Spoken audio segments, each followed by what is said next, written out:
Quand on est dans un puits en train de creuser, on ne voit pas si un autre creuse de l'autre côté. C'est le problème en termes de tradition religieuse. Il y a ceux qui discutent œcuménisme sur la marchelle, qui parlent effectivement du goût de l'eau. Il y a ceux qui creusent. Or, creuser, ça passe par la vie, ça passe par le moment où seul on se demande si on va bien vers la source. Question bouleversante. Je me demande si je ne vais pas trouver moi-même à la place de Dieu. Que cherche-t-on vraiment? Qu'est-ce qui est au bout de notre quête? Et quand on est dans ce creux, dans ce travail de forage vers la source, on ne sait pas non plus qui peut être de l'autre côté et qui creuse aussi. De la même façon qu'il y a une rencontre des traditions, des spiritualités sur la marchelle, il y a une rencontre des traditions, des spiritualités par la source, par le fond du puits. Là, on se trouve dans le je suis un de l'être même de la pure lumière.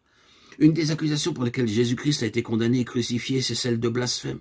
Il disait justement, je suis, ce je suis.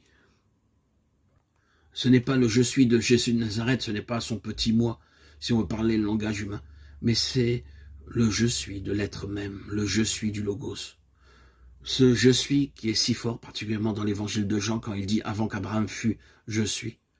Or, dans une bouche d'homme, dans une forme d'homme, dans une chair d'être humain, prononcer le nom même de celui qui est, de l'être qui est, c'était vraiment l'action la plus blasphématoire à l'époque. Quand on parle du Christ, tout dépend comment on le regarde. Est-ce qu'on parle de l'être historique ou du Logos qui s'est manifesté à travers cet être historique? Il faut se souvenir de ce que nous dit Saint Jean. Le Logos est la lumière qui éclaire tout homme venant à lui. Pas seulement les bons chrétiens, pas seulement les bons catholiques ou les bons orthodoxes, tout homme. Tout homme est invité par cette lumière qui est d'avant le temps. Si le Christ est perçu dans cette dimension de Logos, donc non seulement l'être historique, mais l'être transhistorique qui s'est manifesté à ce moment-là dans l'histoire, on peut voir qu'effectivement, dans toutes les grandes traditions, tout homme de bonne volonté, tout homme qui va vers le fond de son puits, va rencontrer la source, le Logos, le je suis. Pose-toi la question. Qui suis-je? Ce qui suis-je? C'est comme une pioche dont tu te sers pour arriver jusqu'à ce je suis qui est dans le fond, qui n'est pas ton petit je suis, qui n'est pas ton petit moi, mais qui est le je suis même de l'être.